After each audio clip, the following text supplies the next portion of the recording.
Muraho neza, iyi ni Shyazoo Trading, channel yanyu tugezeho ibintu bya Forex na crypto.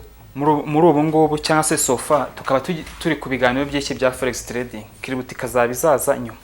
So, amakuru mbafitiye nuko iyi channel ibintu byose ducishaho biririyo, ni ibintu duhura nabyo umunsi ku munsi. Nkuko mwabonye na strategy turi gukora ya support and resistance kuri gold, tugenda twerekana Rio outcomes cyangwa se resulta za nyazo twaruzinze twawininze byose. So iyi channel izajya ivuga kuri Forex no muri sofa niyo turi kuvugaho. Ibintu byose tuzaducishaho ni ibyanyabyo, ni ibintu bisanzwe umutrader wese agenda acamo, ni ibyo bintu ncisha kuri channel yawe. Ibintu byose tugenda ducamo kuri channel umutrader wese agenda acamo iwe wese nibyo ducisha kuri channel yanjye. So umuntu wese udukurikira akaba akunda ibintu bya Forex na crypto niki, turamushishikariza ko muri comment yazarandika ikintu twavugaho, ibintu nyine twakomeza wese twaguma kuri gold akaba n'amandi mapya yose tukagenda tuyareba niki bitewe n'ibyo abantu bashaka. So nkomeze gushishikariza abantu bose ukanda subscribe, like na share na comment, tukomeze kubana umunsi ku munsi muri urugendo twihaye. Urugendo rwatangiye rwa YouTube channel 2025 kandi tukaba tuzarukomezanya uko Imana igenda idushoboza umunsi ku munsi. Twirengagije amarosi duhura nayo, inyungu, ibiki byose bihombo. Yeah, but we are still surviving. Of course ni urugendo rwa Forex kwabizi neza cyangwa se ku bantu nyine bafite inshuti zabo zikora bino bintu, ni urugendo rwa rukomeye cyane. So ubugomba kwiringira Uwiteka, ugashikama, ukihanganira rose, ukagerageza kugenda ukosora amakosa wakoze ubushize, ukagenda umenya aho ugeze ubu ngubu, strategy ukayigumaho mu mutwe ukaburi uburi ready, ibintu byinshi cyane, ukirinda guhuzagurika, ureba ibintu byinshi cyane biconfusing ubwonko. So mu byukuri urugendo rwo kuba profitable ni urugendo rgoye cyane. Aha ni muri 2026 tugerageza gukomeza intambwe twateye. Channel yacu twayishinze 2025 of course. Yeah. Twayishinze 2025, 2026 twatangiye urugendo rwo gushyiraho ibiganiro kuri YouTube channel yacu. Ndizera neza ko video zacu umunsi ku munsi mugenda muzibona. Impinduka zose n'ibiki byose tuzaturira muri comment, turebe ikigerwaho n'ibyo twavuga. Currently ubu turi kwiga iki strategy twazadukoresha kuri Shyazoo Trading, support and resistance. Ni failinga tuzashaka indi smart money concept, trend line strategy. Izo ngizo nizo tuzagerageza kuri iyi channel. Ibindi bintu tutazajyamo cyane nubwo wenda nzabisobanura kera ni bya ama indicators n'ibiki, ariko ikintu muri Forex ikintu wamenya, ikintu cyose wamenya. Nuramukumvishinga ikintu ngo ni indicators zikwereka buy and sell. Bishatse kuvuga iki? Indicators nagikwereka ikintu kigiye kubaho.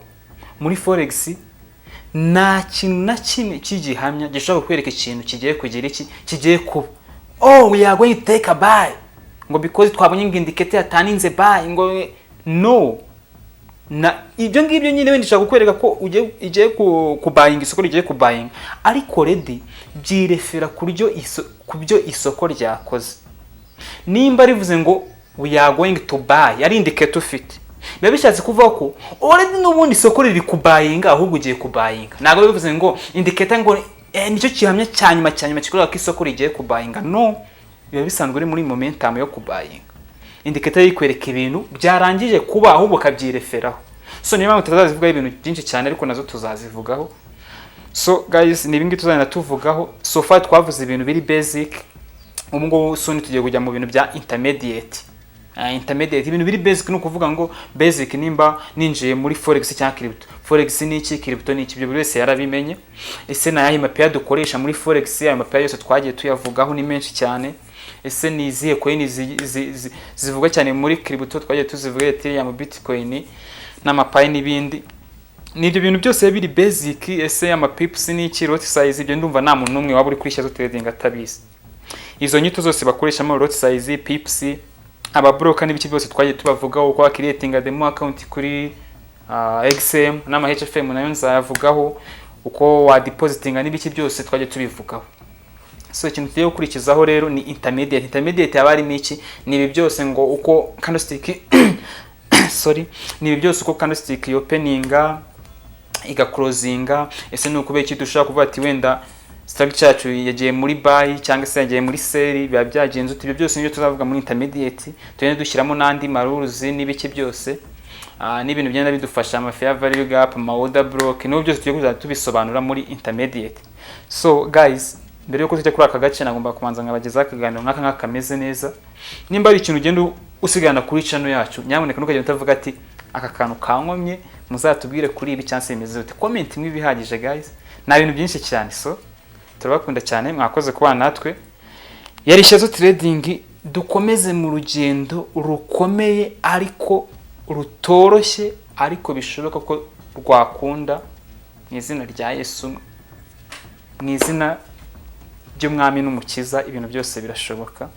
Iyo ukoze cyane ukihanganira ibihombo byose, ukigira mu gihombo ugakosora paka ugeze ku nyungu no kugasongera ushaka. So guys, mwakoze kubana natwe. Yari Shyazoo Trading. Ciao ciao.